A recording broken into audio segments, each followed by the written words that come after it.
পশ্চিমবঙ্গ গ্রাম পঞ্চায়েতের জন্য আজকে তোমাদের সবথেকে সেরা ক্লাস দেওয়া হলো 7 নম্বর ক্লাস। আর এই 7 নম্বর ক্লাসে তোমাদের সমস্ত ডিটেলসে আলোচনা করেছি, মানে ধরে ধরে সমস্ত বিষয়টা আলোচনা করেছি এবং প্রত্যেকটা গুরুত্বপূর্ণ প্রশ্ন পরীক্ষাতে আসার মতন প্রতিটা প্রশ্ন তোমরা ভালো করে দেখো এবং প্রত্যেকটা প্রশ্নের মধ্যে মাঝে মাঝে আমি গুরুত্বপূর্ণ কথাগুলো তোমাদের বলে দিয়েছি যেগুলো পরীক্ষাতে আসবেই। সুতরাং প্রথম থেকে শেষ পর্যন্ত ভিডিওটি দেখো। আর তোমরা যারা আমাদের কাছে গ্রাম পঞ্চায়েতের জন্য সমস্ত কিছু শিখতে চাও তারা অবশ্যই আমাদের অফিসিয়াল নম্বরে যোগাযোগ করে এখনই সিটটা বুকিং করে রাখো, না হলে আমাদের সিট সংখ্যা লিমিট রয়েছে, তোমরা যত তাড়াতাড়ি সম্ভব সিটটা বুকিং করে রেখে দাও, ঠিক আছে?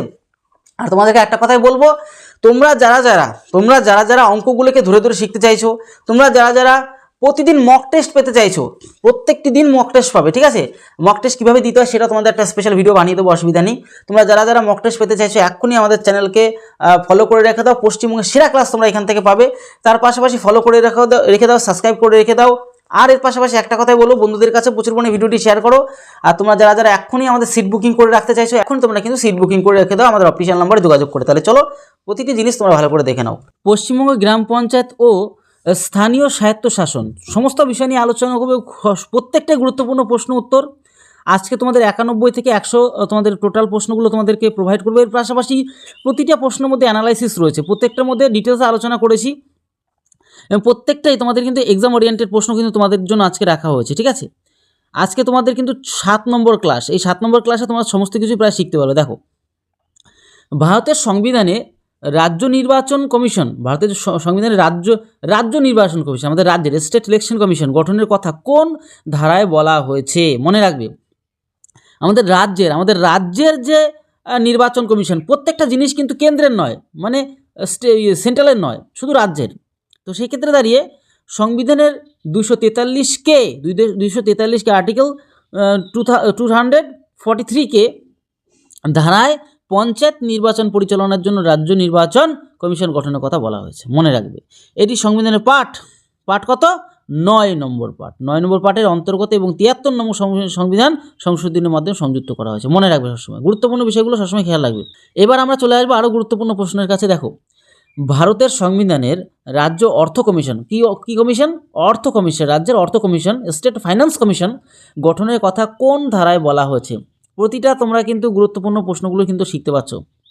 এটা কিন্তু সংবিধানে 243 মানে আর্টিকেল 243 ধারায় পঞ্চায়েতের আর্থিক অবস্থা পর্যালোচনার জন্য প্রতি 5 বছর অন্তর রাজ্য অর্থ কমিশন গঠনের কথা বলা হয়েছে।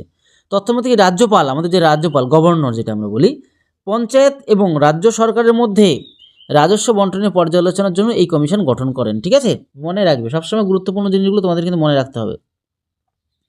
চলে আসবো আমাদের পরীক্ষা আসার মতন সমস্ত প্রশ্ন উত্তরই অ্যানালাইসিস করা হয় সবসময়।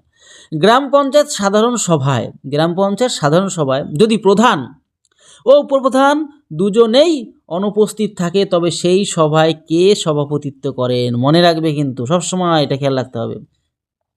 যদি প্রধান ও উপপ্রধান উভয়ে অনুপস্থিত থাকে,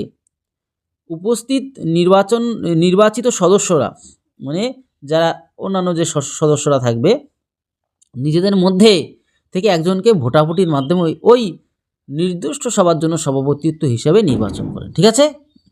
চেয়ারপারসন হিসেবে। আচ্ছা, যে কোনো সভা বৈধ হওয়ার জন্য কোলোরাম বা ন্যূনতম সদস্যের উপস্থিত বাধ্যতামূলক, ঠিক আছে? চলো আরও গুরুত্বপূর্ণ প্রশ্ন উত্তরের কাছে আমরা পৌঁছে যাব। আমরা প্রতিটাই কিন্তু গুরুত্বপূর্ণ প্রশ্নের সাথে তোমাদের সাথে অ্যানালাইসিস করি, যাতে করে তোমরা জিনিসগুলোকে ভালো করে শিখতে হবে পরীক্ষা আসার মতন প্রশ্নগুলো। ভারতের প্রথম কোন রাজ্য পঞ্চায়েত নির্বাচনে মহিলাদের জন্য 50% মানে 50% সংরক্ষণ করেছিল? সেটা হচ্ছে বিহার, 2006 সালে। তাহলে বুঝতে পারলে পরবর্তীকালে পশ্চিমবঙ্গ সহ অন্যান্য রাজ্য 50% সংরক্ষণ নীতি কিন্তু চালু করে, 50% মহিলা 50% ছেলে, বুঝতে পারলে? চলো, সংবিধানের 243 মনে রাখবে, আর্টিকেল 243 ধারা অনুযায়ী মহিলাদের জন্য ন্যূনতম 33% মানে 1/3 আসন সংরক্ষণ বাধ্যতামূলক, কিন্তু ওটা বাধ্যতামূলক, এটা তো করা হয়েছিল সংরক্ষণ নীতি। আর তোমাদের বলে রাখছি, এই দেখো তোমরা দেখতে পাচ্ছ 7430885955 এই নাম্বার। তোমরা যারা কোর্স নিতে চাইছো এক্ষুনি যোগাযোগ করো, তোমরা কিন্তু সিট বুকিং করে রেখে দাও, কারণ আমাদের কিন্তু সিট লিমিট একটা লিমিট সংখ্যায় রাখা হয়েছে, যাতে করে তোমরা ভালো করে শিখতে পারো, সেই সুব্যবস্থা রয়েছে। প্রতিদিন তোমরা মক টেস্ট পাবে, খুব সুবিধা হবে তোমাদের, মানে প্রতিগুলি যা পড়ানো হচ্ছে সেগুলি মক টেস্ট তোমাদেরকে নিয়ে নেওয়া হবে, ঠিক আছে। সমস্তটাই আমরা ভাবনা চিন্তা করে সমস্ত মানে যা যা পঞ্চায়েতের জন্য যা যা প্রয়োজন সবটাই তোমাদের কিন্তু করানো হচ্ছে। এই যে আমাদের অফিসিয়াল নাম্বারও রয়েছে, এই নাম্বারে তোমরা যোগাযোগ করবে, ঠিক আছে। এই যে নাম্বার দেখতে পাচ্ছ, এই নাম্বারে 9242029784, এই নম্বর তোমরা কিন্তু এখনই যোগাযোগ করে সিটটা বুকিং করে রেখে দাও। চলো আমরা আরও গুরুত্বপূর্ণ প্রশ্নের কাছে আমরা কিন্তু পৌঁছে গেলাম। দেখো, এই যে গ্রাম স্বরাজ বা গ্রামভিত্তিক স্বায়ত্তশাসনের ধারাটি সর্বপ্রথম কে দিয়েছিলেন? মহাত্মা গান্ধী। তার এই ধারণাকে বাস্তবায়িত করতেই সংবিধানের 40 নম্বর ধারায় পঞ্চায়েত গঠনের নির্দেশ দেওয়া হয়েছিল। সংবিধানের 40 নম্বর ধারাটি রাষ্ট্র পরিচালনার নির্দেশমূলক নীতি, directive principle of state policy, DPSP অন্তর্গত। বুঝতে পারলে? তাহলে গুরুত্বপূর্ণ জিনিসগুলো কিন্তু তোমাদের আমরা প্রোভাইড করছি, যাতে করে পরীক্ষাতে যেগুলো আসবে সেগুলি তোমাদেরকে দেখিয়ে দিচ্ছি, ঠিক আছে। চলো আরও গুরুত্বপূর্ণ প্রশ্নের কাছে আমরা কিন্তু পৌঁছে যাব। দেখো, গ্রাম পঞ্চায়েতের কার্যকাল যে 5 বছর হয় তা ঠিক কোন দিন থেকে গণনা শুরু হয়? নির্বাচন তো হচ্ছে, নির্বাচনের ফলাফল ঘোষণার দিন থেকে নয়, কিন্তু মানে নির্বাচনের যে ফলাফল বেরোলো সেদিন থেকে না, বরং নির্বাচনের পর নবনির্বাচিত সদস্যের নিয়ে অনুষ্ঠিত প্রথম সভা যে হবে না, প্রথম দিনের যে সভাটা হবে, মানে একদম কার্যকাল যখন শুরু হবে, প্রথম সভা ফার্স্ট মিটিং তারিখ থেকে 5 বছর গণনা করা হবে। বুঝতে পারলে? নির্বাচন হয়ে যায় সেরকমটা নয়, প্রথম সভা হবে সে তখন থেকে শুরু হবে 5 বছর, ঠিক আছে। দেখো, পঞ্চায়েত যদি 5 বছরের আগেই ভেঙে দেওয়া হয় তবে পরবর্তী 6 মাসের মধ্যে নতুন নির্বাচন কিন্তু বাধ্যতামূলক। এগুলো তোমরা বুঝতে পারলে, অসুবিধার কোনো কারণ নেই। চলো আমরা নেক্সট চলে যাব আমরা পরবর্তী ব্যাপারটাতে। দেখো, আরও গুরুত্বপূর্ণ প্রশ্ন উত্তরের কাছে আমি ব্লক স্তরে, ঠিক আছে, এই যে ভিডিও বলি না, ব্লক স্তর, এই যে ব্লক স্তরে পঞ্চায়েত সমিতি ব্লক স্তরে হচ্ছে পঞ্চায়েত সমিতি, সবসময় মনে রেখো। এই যে গ্রাম পঞ্চায়েত, পঞ্চায়েত সমিতি আর জেলা পরিষদ, সবসময় এগুলো 3টে স্তর, গ্রাম পঞ্চায়েত 3টে স্তর, মানে এরকম। আচ্ছা, এর তোমার হচ্ছে প্রধানকে কি বলা হয় এবং তিনি কিভাবে নির্বাচিত হন? পঞ্চায়েত সমিতির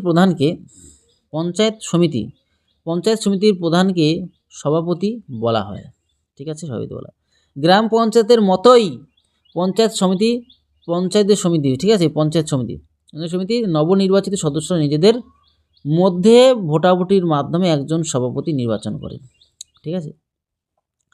পঞ্চায়েত সমিতি হলো ত্রিস্তরীয় পঞ্চায়েত ব্যবস্থা মধ্যবর্তী বা দ্বিস্তরীয় এবং ব্লক স্তরে কাজ করে, ঠিক আছে।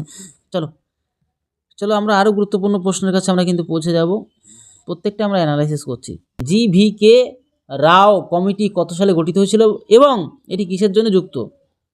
1985 সালে এটি গ্রামীণ উন্নয়ন ও দরিদ্র দূরীকরণ কর্মসূচিতে স্থানীয় প্রশাসন বা পঞ্চায়েতের ভূমিকা পর্যালোচনার জন্য গঠিত হয়েছিল।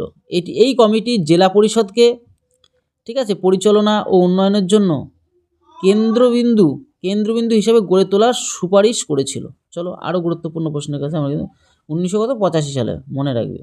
এবার দেখো, আরও প্রশ্নের কাছে আমরা কিন্তু চলে আসলাম। দেখো, গ্রাম পঞ্চায়েত স্তরে স্থানীয় বাসিন্দাদের ইনকাম সার্টিফিকেট হয় না, যেটা কিনা ইনকাম সার্টিফিকেট, রেসিডেন্সিয়াল সার্টিফিকেট, মানে ইনকাম সার্টিফিকেট বা রেসিডেন্সিয়াল সার্টিফিকেট ইস্যু করার আইনি ক্ষমতা কার হাতে রয়েছে? সেটা হচ্ছে গ্রাম পঞ্চায়েত প্রধানের হাতে, মনে রাখবে। এই income certificate plus residential certificate কার হাতে রয়েছে? গ্রাম পঞ্চায়েতের প্রধানের হাতে। তিনি পঞ্চায়েতের প্যাডে স্বাক্ষর ও সিলমোহর দিয়ে এই শংসাপত্রটি প্রদান করেন, ঠিক আছে, ইনকাম সার্টিফিকেট। দেখবে গ্রাম পঞ্চায়েতের কাছে গেলে তোমরা পেয়ে যাবে।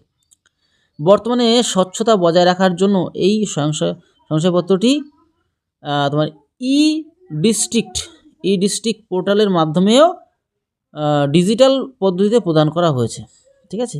আর পৌরসভা থেকে তোমরা পাবে, পৌরসভা অফিস থেকে। চলো আমরা আরও গুরুত্বপূর্ণ প্রশ্নের কাছে আমরা পৌঁছে গেলাম। দেখো, ভারতের সংবিধানের 73তম সংশোধনী, ঠিক আছে, যা পঞ্চায়েত ব্যবস্থার সাংবিধানিক স্বীকৃতি দেয়, পাশ হওয়ার সময় ভারতের প্রধানমন্ত্রী কে ছিলেন? সেই সময় ভারতের প্রধানমন্ত্রী ছিলেন পিভি নরসিংহ রাও। পিভি নরসিংহ রাও। 1992 সালে এই আইন পাশ হয় আর 1993 সালে কার্যকর হয়ে যায় কিন্তু, ঠিক আছে। আইনটি 24 এপ্রিল 1993 সালে কার্যকর হয়। তাই প্রতি বছর 24 এপ্রিল দিনটিকে জাতীয় পঞ্চায়েতি রাজ দিবস হিসাবে কিন্তু পালন। কত? এটা খুব গুরুত্বপূর্ণ, পঞ্চায়েতি রাজ দিবস 24শে এপ্রিল। কত? 24শে এপ্রিল দিনটিকে জাতীয় পঞ্চায়েতি রাজ দিবস হিসেবে পালন করা হয়। তো এই হচ্ছে টোটাল ছিল। আর তোমাদেরকে বলবো, তোমরা যারা যারা কোর্স নিতে চাইছো, অঙ্কগুলোকে ধরে ধরে শেখানো হচ্ছে, তোমাদের প্রতিদিন মক টেস্ট নিয়ে নেওয়া হচ্ছে, ঠিক আছে? সপ্তাহে 3 দিন মেন ক্লাসগুলো আসছে, প্লাস প্রতিদিন কিছু না কিছু ক্লাস থাকছেই। মানে সমস্তটাই অঙ্ক ধরে ধরে শেখানো হচ্ছে তোমাদেরকে, টোটালটাই সুব্যবস্থা রয়েছে। মানে এক কথায় গ্রাম পঞ্চায়েতের জন্য যা যা প্রয়োজন, বাংলা গ্রামার, বাংলা ব্যাকরণগুলো তোমাদের শেখানো হচ্ছে। মানে এক কথায় গ্রাম পঞ্চায়েতের জন্য যা যা প্রয়োজন, তোমরা এই অফিসিয়াল নাম্বারে যোগাযোগ করে এক্ষুনি সিটটা বুকিং করে রাখো, যাতে তোমরা সঠিকভাবে সমস্ত জিনিসগুলো শিখতে পারো। তাহলে ভিডিওটা তৎক্ষণাৎ পরিবারের সাথে ভালো থেকো, সুস্থ থেকো। জয় হিন্দ, জয় ভারত।